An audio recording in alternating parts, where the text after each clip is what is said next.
Kata tanya. Kata tanya digunakan untuk menanyakan perihal sesuatu seperti orang, hewan, benda, masa, tempat, bilangan, hal atau perkara. Kata tanya yang pertama iaitu apa.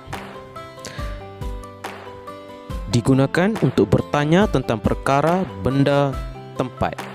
Contoh ayat. Apa yang dibuat oleh mereka itu? Ayat kedua, nama kapal ini apa? Ayat tanya yang seterusnya ialah bila. Bertanya tentang masa atau waktu, itu penggunaannya. Kita tengok contoh ayat. Yang pertama, bila kemalangan itu berlaku. Yang kedua, mereka akan ke sini bila.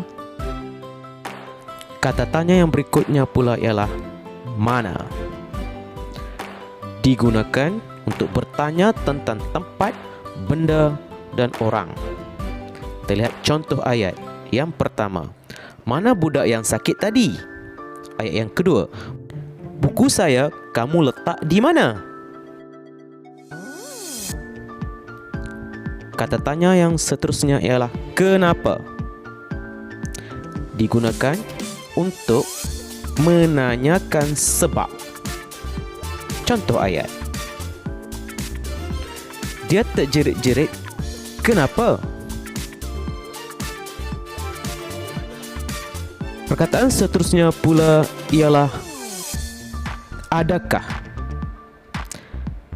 Adakah digunakan untuk bertanyakan sesuatu hal.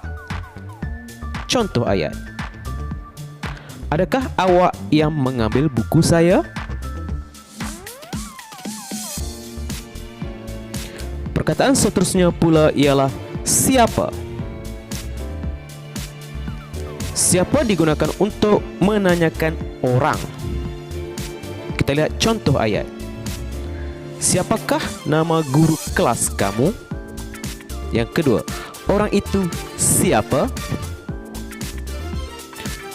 Perkataan seterusnya pula ialah berapa. Penggunaannya.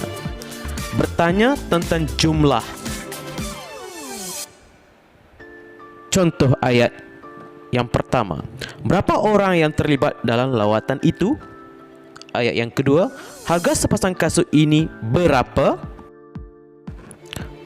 Perkataan seterusnya pula ialah bagaimana.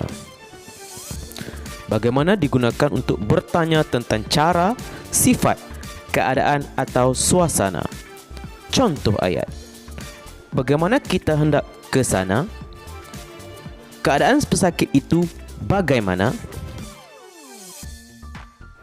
Kata tanya yang seterusnya ialah mengapa. Penggunaannya. Bertanya tentang sebab atau punca sesuatu kejadian. Contoh ayat. Mengapa budak itu menangis?